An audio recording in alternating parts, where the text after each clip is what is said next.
Assalamu alaikum wa rahmatullahi wa barakatuh. My beloved brothers and sisters, have you ever wondered, how did fasting in Ramadan become obligatory? Was it always like this from the beginning of Islam? Or was there a moment, a turning point, when Allah subhanahu wa ta'ala chose this ummah for something greater? Today, we are not just talking about hunger. We are not just talking about staying away from food and drink.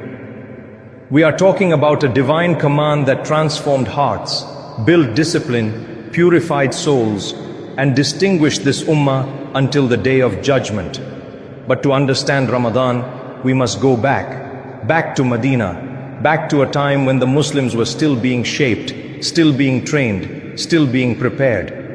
When Muhammad sallallahu alaihi wasallam migrated to Medina, the community was new, fragile, growing, learning what it meant to submit fully to Allah subhanahu wa ta'ala, and fasting aditi as we know it was not yet obligatory.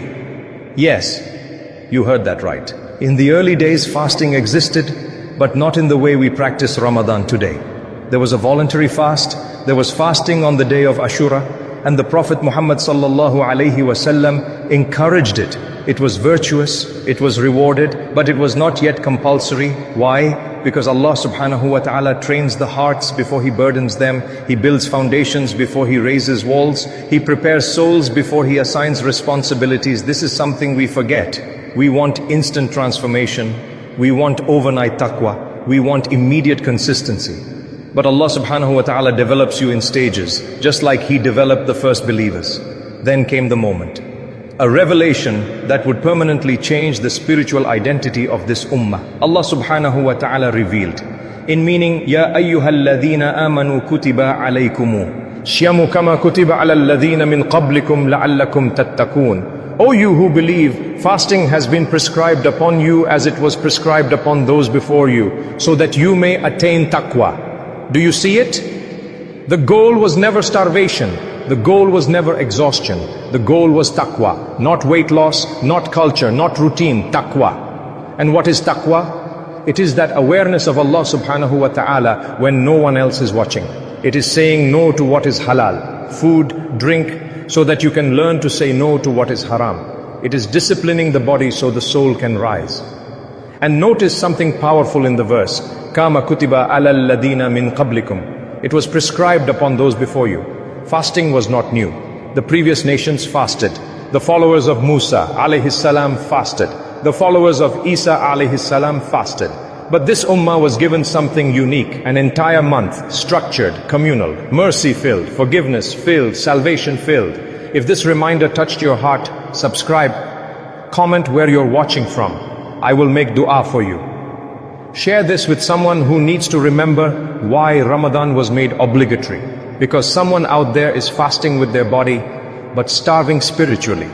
And maybe this reminder will awaken them. My beloved brothers and sisters, when Allah subhanahu wa ta'ala made Ramadan obligatory in the second year after Hijrah, it was not random. It came after Salah had been established, after the community had stabilized, after hearts had tasted Iman.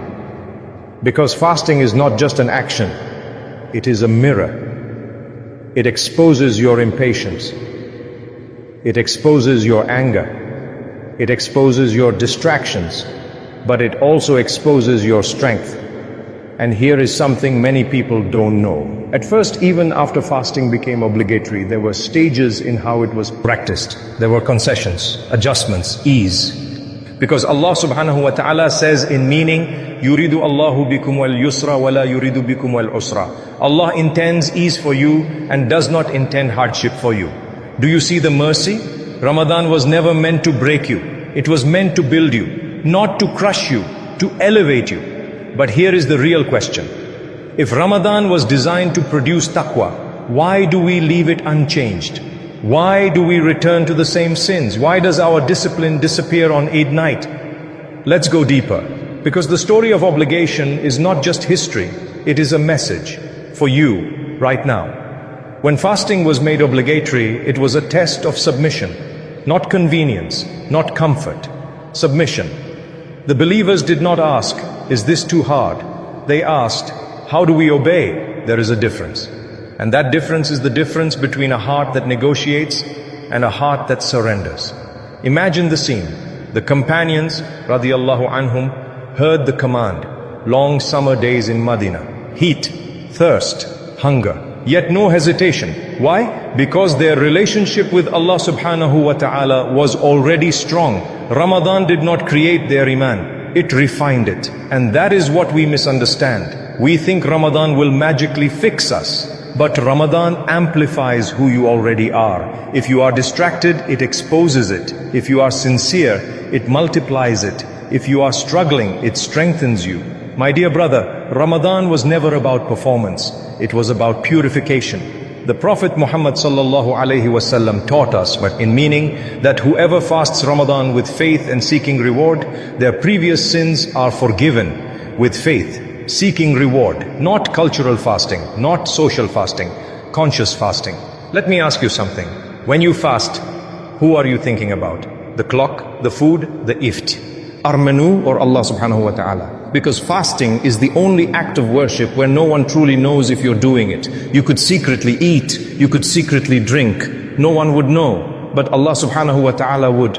And that is why fasting builds ikhlas, hidden sincerity. Not because you're perfect, not because you're ready, but because Allah subhanahu wa ta'ala is merciful. He gave you a month to practice secret obedience, secret patience, secret dua. And here is something deeply powerful.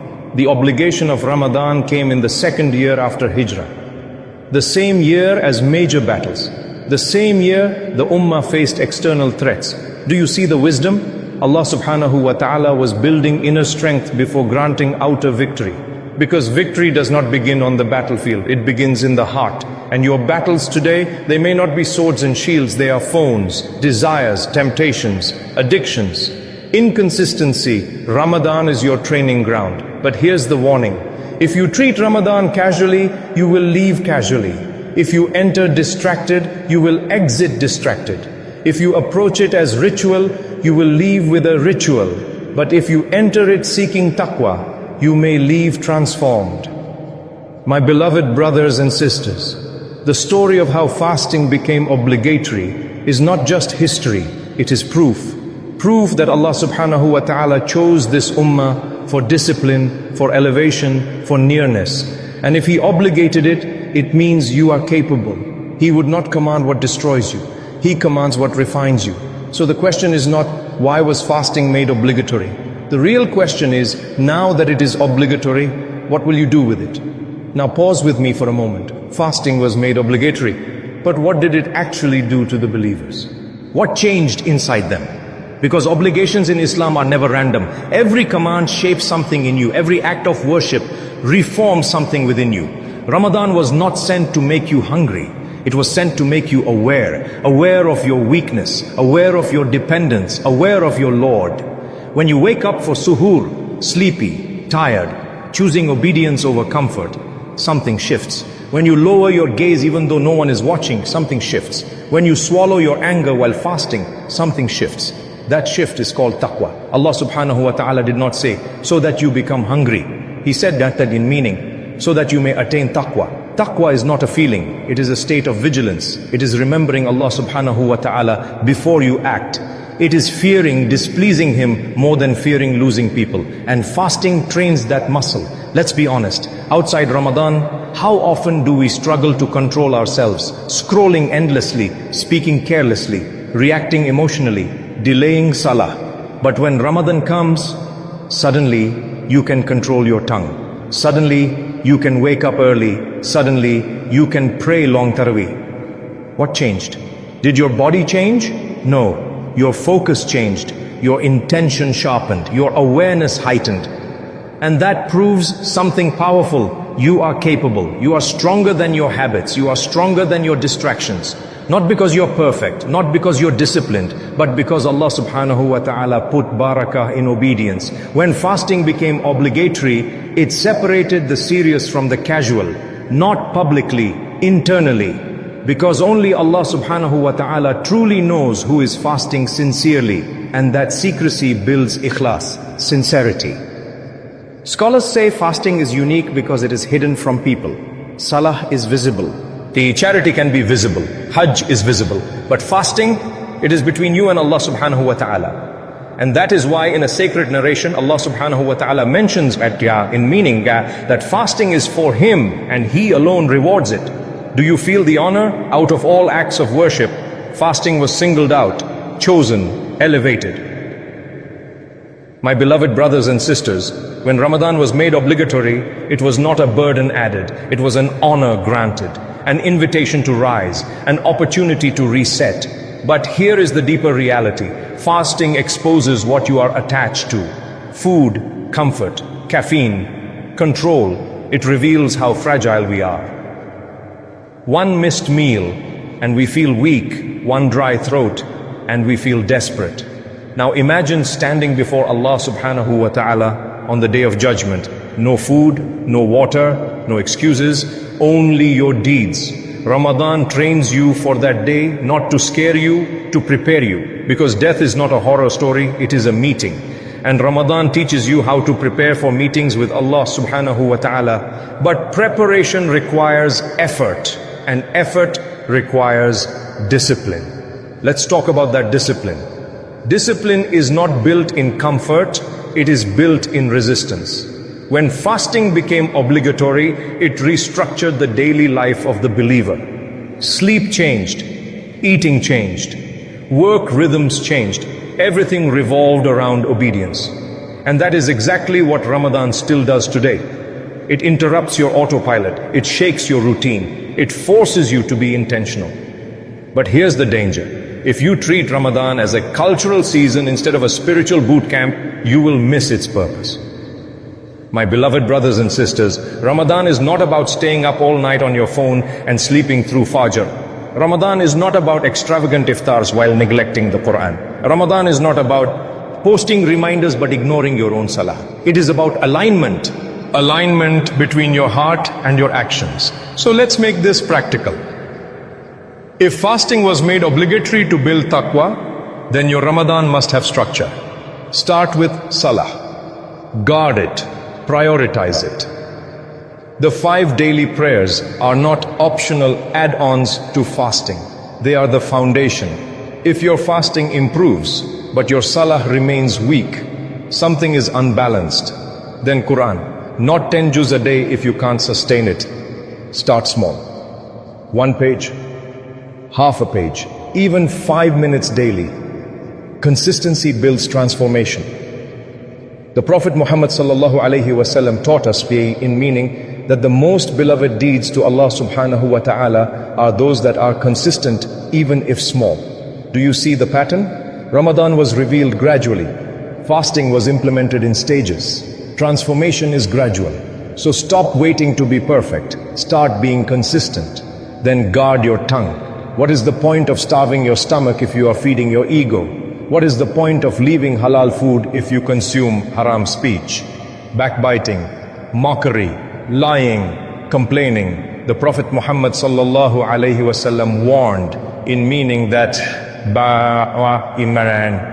whoever does not leave false speech and acting upon it, Allah subhanahu wa ta'ala does not need for him to leave his food and drink. Do you feel the weight of that? Fasting is holistic. It is not physical deprivation alone. It is moral elevation. And here is the restart rule. Listen carefully. If you fail one day, restart the next.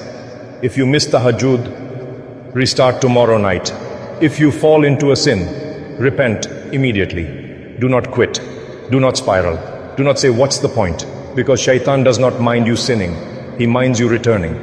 Ramadan was made obligatory to teach you return. Again and again, fall, return, slip, return, forget, return. Because Allah subhanahu wa ta'ala loves those who constantly turn back. But there is still something we haven't addressed. What happens after Ramadan? Why do so many of us collapse spiritually after Eid? That is what we need to confront next. Now let's face the uncomfortable truth. If Ramadan was made obligatory to build taqwa, why does that taqwa fade so quickly? Why do masjids overflow in Ramadan and empty afterward? Why does the Quran close on Eid night? Why does discipline disappear the moment the moon is sighted? The problem is not Ramadan. The problem is that we treat Ramadan as a season. instead of a system. A season comes and goes. A system reshapes your life. When Allah subhanahu wa ta'ala made fasting obligatory, He did not say be righteous for 1 month. He gave you 1 month to train for 11. Ramadan is not the destination, it is the training camp. It is not the finish line, it is the preparation lap. My beloved brothers and sisters, if you can pray consistently for 30 days, you can pray on day 31. If you can wake up for suhoor, you can wake up for fajr after Ramadan. If you can lower your gaze while fasting, you can lower it in Shawwal. You have already proven you are capable. So why return to weakness? Because habits return when structure disappears. And that is why you must carry a piece of Ramadan with you. Not all of it, but something. Maybe it's 2 extra rakah before sleep.